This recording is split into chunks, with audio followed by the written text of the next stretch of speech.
ከሳምንታት በፊት በአሜሪካ በእስራኤልና በኢራን መካከል የተቀሰቀሰው ቀጥተኛ ጦርነት ወደ አደገኛ ደረጃ ተሸጋግሮ ባለበት በዚህ ወቅት የአሜሪካው ፕሬዝደንት ዶናልድ ትራምፕ በኢራን የኃይል ማመንጫዎች ላይ ጥቃት ለመሰንዘር የሰጡትን የ48 ሰዓታት የጊዜ ገደብ ለ5 ቀናት ማራዘማቸው አዲስ የፖለቲካ ትኩሳትን የፈጠረ ይመስላል። ይህ ውሳኔ በዓለም አቀፍ የነዳጅ ገበያ ላይ የተፈጠረውን ከፍተኛ ለውጥ ለማርገብና ለተጨማሪ ወታደራዊ ዝግጅት ጊዜ ለመግዛት የታለመ እንደሆነ ቢገመትም በዋሽንግተንና በቴህራን መካከል ያለው የመረጃ ፍሰት ግን እጅግ የተምታታ ሆኖ ቀጥሏል። ፕሬዝደንት ዶናልድ ትራምፕ ከኢራን ጋር እጅግ በጣም ጥሩ ንግግሮች እየተካሄዱ መሆኑን ሲገልጹ፣ ቴህራን በበኩሏ ምንም አይነት ቀጥተኛም ሆነ ቀጥተኛ ያልሆነ ድርድር እንደሌለ በማስተባበል ፕሬዝደንት ዶናልድ ትራምፕ ቀደም ሲል ኢራን የሆርሙዝ የባህር ወሽመጥን ለዓለም አቀፍ መርከቦች ክፍት ካላደረገች የኢራንን የኤሌክትሪክ ኃይል ማመንጫዎችና የኃይል መሰረተ ልማቶች እደመስሳለሁ የሚል ጠንካራ ማስጠንቀቂያ ሰጠው ነበር። ይሁን እንጂ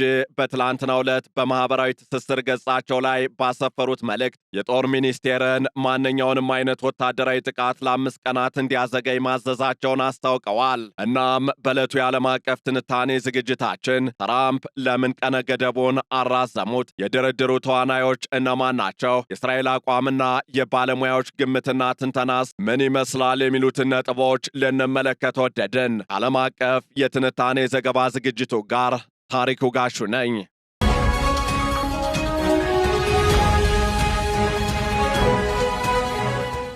በመካከለኛው ምስራቅ የተቀሰቀሰው ጦርነት አደገኛ ምዕራፍ ላይ በደረሰበት በዚህ ወቅት የአሜሪካው ፕሬዝደንት ዶናልድ ትራምፕ በኢራን የኃይል ማመንጫዎችና መሰረተ ልማቶች ላይ ጥቃት ለመሰንዘር አቅደውት የነበረውን የ48 ሰዓት የጊዜ ገደብ ለ5 ቀናት ማራዘማቸው አዲስ ዲፕሎማሲያዊ ብዥታና ወታደራዊ ስሌቶችን ፈጥሯል። ይህ ውሳኔ በዓለም አቀፍ የነዳጅ ገበያ ላይ የተፈጠረውን ከፍተኛ የዋጋ ጭማሬ ለጊዜው የሚያረግ ቢመስልም በዋሽንግተንና በቴህራን መካከል ያለው እውነተኛ ግንኙነት ግን አሁንም በጥርጣሬ የተሞላ መሆኑ እየታየበት ነው።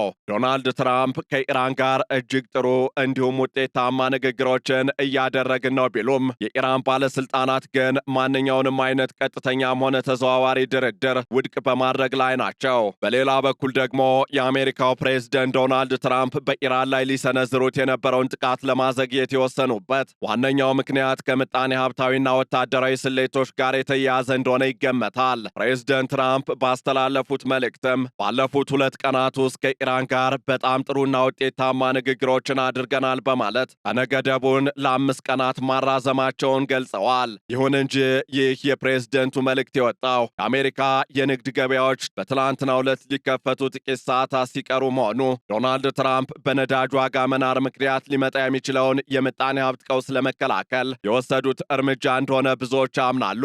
ሆርሙዝ የባህር ወሽመጥ መዘጋቱ የዓለምን የነዳጅ አቅርቦት 1/5 የሚሆነውን አደጋ ላይ የጣለ ሲሆን ይህም በአሜሪካ የአክሲዮን ገበያ ላይ ከፍተኛ ውድቀትን አስከትሎ ሰንብቷል። ፕሬዝደንት ዶናልድ ትራምፕ በዚህ ጊዜ ማብቂያ ላይ ለሁሉም ሰው የሚሆን በጣም ጥሩ ስምምነት ሊመጣ ይችላል በማለት ተስፋቸውንም ገልጸዋል። ፕሬዝደንት ትራምፕ ባደረጉት ንግግርም ከኢራን ወገን እያነጋገሩት ያለው ሰው በጣም የተከበረ መሪ እንደሆነ ቢገልጹም ስሙን ግን ሊገደል ስለሚችል መናገር እንደማይፈልጉ ተናግረዋል። ከከፍተኛ መሪው ወይም አያቶላህ ሞጅታባ ኻሜኔ ጋር ግን አልተነጋገርንም ሲሉም ገልጸዋል። ዶናልድ ትራምፕ ለድርድሩ ቁልፍ ነጥቦች አድርገው ያነሱት ኢራን የኒውክሌር መሳሪያ እንዳይኖራት ማድረግ፣ የሆርሙዝ የባህር ወሽመጥን ቁጥጥር በኔና በአያቶላው እጅ እንዲሆንና በጣም ከባድ የሆነ የመንግስት ለውጥ እንዲመጣ የሚሉ ጉዳዮችን ነው። በአሜሪካ በኩል ዋናዎቹ ተደራዳሪዎች የትራምፕ የቅርብ ረዳት የሆኑት ስቲቭ ዊትኮፍ እና አማቻቸው ጃሬድ ኩሽነር እንደሆኑም ተገልጿል። እነዚህ ተወካዮች ከኢራን ባለስልጣናት ጋር በፓኪስታን ዋና ከተማ ኢስላማባድ ውስጥ ሊገናኙ እንደሚችሉም የሚጠቁሙ መረጃዎች ወጥተዋል። በሌላ በኩል ኢራን እነዚህን የትራምፕን ንግግሮች የስነ ልቦና ጦርነትና የፈጠራ ወሬ በማለት ውድቅ ማድረጓ ተሰምቷል።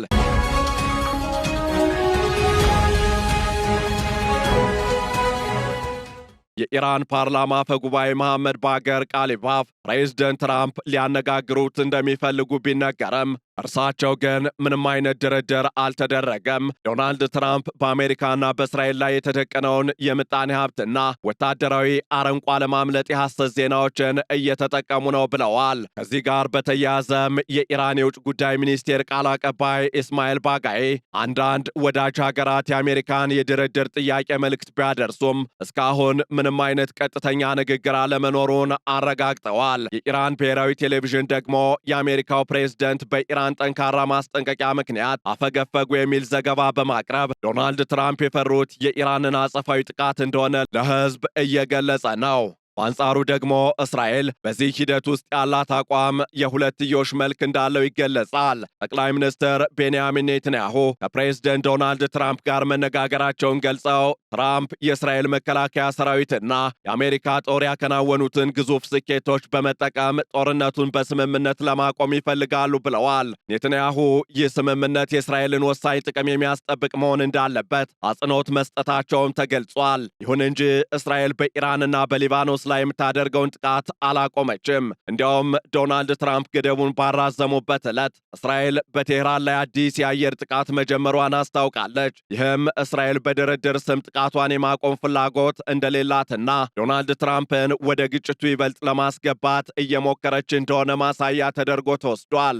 እናም በዚህ ወቅት በሁለቱ ሀገራት መካከል መልእክት በማስተላለፍ ረገድ ፓኪስታን፣ ግብፅ፣ ቱርክና ኦማን ቀዳሚውን ሚና እየተጫወቱ እንደሆነ እየተገለጸ ነው። በተለይም የፓኪስታን የጦር አዛዥ አሲም ሞኔር ከፕሬዝደንት ዶናልድ ትራምፕ ጋር በስልክ መነጋገራቸውና የአሜሪካ ልዑካን በኢስላማባድ ድርድር ሊያደርጉ እንደሚችሉ መነገሩ ፓኪስታን ቁልፍ አገናኝ መሆኗን ያሳያል። የእንግሊዙ ጠቅላይ ሚኒስትር ኬር ስታርመርም አገራቸው ስለ ድርድሩ መረጃ እንዳላትና ከፕሬዝደንት ዶናልድ ትራምፕ ጋር መነጋገራቸውንም ገልጸዋል። ሆኖም ግን የድርድሩ ውጤታማነት አጠራጣሪ መሆኑ እየተነሳ ይገኛል። ምክንያቱም ኢራን የምታቀርባቸው ቅድመ ሁኔታዎች ለአብነትም የአሜሪካ ጦር ከመካከለኛው ምስራቅ እንዲወጣና ለደረሰባት ጉዳት ካሳ እንዲከፈል የምታነሳውን ጥያቄ ዋሽንግተን ልትቀበላቸው የማትችላቸው ናቸው። በሌላ በኩል ደግሞ የፖለቲካና የወታደራዊ ባለሙያዎች የትራምፕን እርምጃ በተለየ መልኩ እየተረጎሙት ይገኛሉ። በለንደን ቻተም ሃውስ የባህር ላይ ደህንነት ባለሙያ የሆኑት ኒቲያ ላቭ የሆርሙዝ የባህር ወሽመጥ በድርድር ቢከፈት እንኳን የነዳጅ ገበያው ወደ ቀድሞ ሁኔታ መመለሱ አጠራጣሪ እንደሆነ ያነሳሉ። ብዙ የመሰረተ ልማት አውታሮች ተመተዋል። የኢንዱስትሪው ዘርፍም ከምርታማነት ይልቅ ለደህንነት ቅድሚያ ስለሚሰጥ ስጋቱ አይቀረፍም ብለዋል። ዋይት ሃውስን በቅርበት የሚከታተሉት የዘሂል ጋዜጠኛ ኒያል ስታኔጅ ደግሞ ትራምፕ ከጦርነት ለመውጣት የሚያስችላቸውን መውጫ መንገድ ወይም ኤግዚት ትራምፕ እየፈለጉ እንደሆነ ይገምታሉ። እንደ ስታኔጅ አባባል በአሜሪካ ውስጥ የነዳጅ ዋጋ መናር ትራምፕን ለፖለቲካዊ ጫና አጋልጧቸዋል። ሆኖም ይህ የ5 ቀን ማራዘሚያ ተጨማሪ የአሜሪካ የባህር ኃይል ወታደሮች ወደ ቀጠናው እስኪደርሱ ድረስ ጊዜ የመግዣ ስልት ሊሆን እንደሚችልም ጠቁመዋል።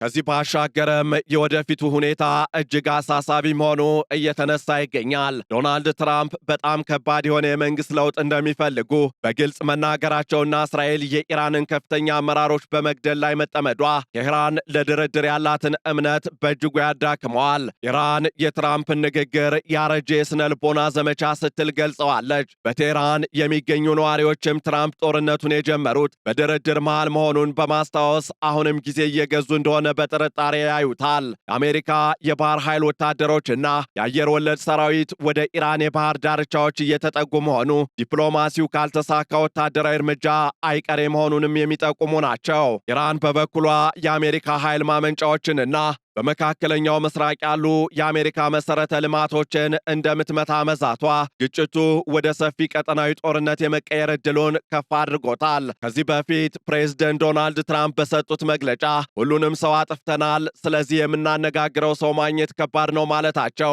የአሜሪካን የውጭ ጉዳይ ፖሊሲ የሚያሳይ ተደርጎ ይወሰዳል። ባለፈው የአውሮፓውያኑ ፌብሩዋሪ 28 የተጀመረው ይህ ጦርነት እስካሁን በሺዎች የሚቆጠሩ ሰዎችን ሕይወት እንደቀጠፈ እንዳለፈም ይገለጻል። አብዛኞቹም በኢራን ውስጥ የሚገኙ ንጹሐን ዜጎች መሆናቸውም ይነሳል። በሊባኖስም በተመሳሳይ ከ1000 በላይ ሰዎች መሞታቸው የሰብአዊ ቀውሱን አስከፊነት ያሳያል። ፕሬዝደንት ዶናልድ ትራምፕ በነዳጅ ገበያ ላይ ያለውን ጫና ለመቀነስና ወታደራዊ ዝግጅታቸውን ለማጠናቀቅ የወሰዱት የ5 ቀናት ማራዘሚያ ስልት በእርግጥም ወደ ሰላም የሚወስድ መንገድ ይሁን ወይም ለከፋ ጥቃት መሰናዶ የሚታየው በመጪዎቹ ቀናት ይሆናል። ይሁን እንጂ የኢራን ባለስልጣናት ትራምፕ ውሸታምና ክብር የሌላቸው ሰው ናቸው በማለት ያላቸውን ጽኑ አቋም መግለጻቸው ማንኛውም አይነት ስምምነት እጅግ አስቸጋሪ እንደሚሆን ይጠቁማል። የዓለም ሕዝብም ፕሬዝደንት ዶናልድ ትራምፕ በሰጡት የ5 ቀናት ተጨማሪ ጊዜ ዲፕሎማሲው ፍሬ ያፈራ እንደሆነ ወይም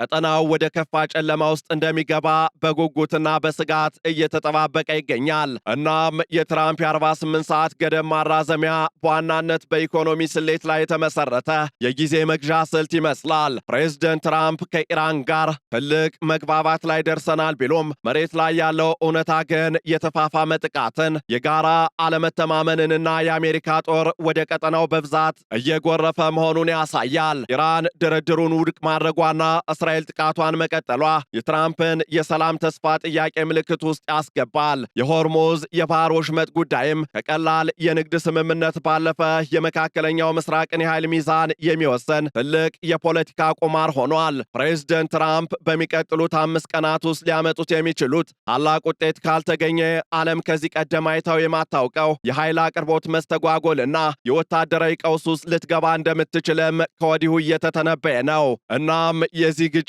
የወደፊት ዕጣ ፈንታ በዲፕሎማሲያዊ ብልሃትና በወታደራዊ ጥንካሬ መካከል ባለው ስስ መስመር ላይ የተንጠለጠለ ሆኗል። ፕሬዝደንት ትራምፕ በአንድ በኩል ስምምነት እያቀረቡ፣ በሌላ በኩል የመንግሥት ለውጥና ወታደራዊ ስጋትን ማንሳታቸው ኢራንን ወደ ጠረጴዛው ከማምጣት ይልቅ ይበልጥ እንድታፈገፍግና እንድትጠናከር ሊያደርጋት ይችላል። የመካከለኛው ምስራቅ ሰላም በአሁኑ ወቅት በ5 ቀናት የጊዜ ገደብና ባልተረጋገጡ የዲፕሎማሲ መልእክቶች ላይ የተመሰረተም ሆኗል። እናም እየወጡ ያሉ መረጃዎች እንደሚጠቁሙት ውጥረቱ ከቀነሰበት ይልቅ ይበልጥ ወደሚፈነዳበት ምዕራፍ እየተቃረበ መሆኑን መረዳት ይቻላል። ፕሬዝደንት ዶናልድ ትራምፕ በገለጹት መሰረት ለሁሉም ሰው የሚሆን ጥሩ ስምምነት ይምጣ ወይም ሌላ ዙር ጥፋት ጊዜ የሚፈታው ጉዳይ ይሆናል። የትራምፕ አስተዳደር ግን አሁን የያዘው አቋም በጦርነት ማስፈራሪያና በድርድር ጥሪ መካከል ያለ ሚዛን የማግኘት ጥረት ይመስላል። ፕሬዝደንቱ የሆርሙዝ የባህር ወሽመጥን ጉዳይ እንደ ዋነኛ ድርድር በመጠቀም በአንድ በኩል የአሜሪካ ምጣኔ ሀብትን ለመታደግ፣ በሌላ በኩል ደግሞ በኢራን ላይ የፖለቲካ ለውጥ ለማምጣት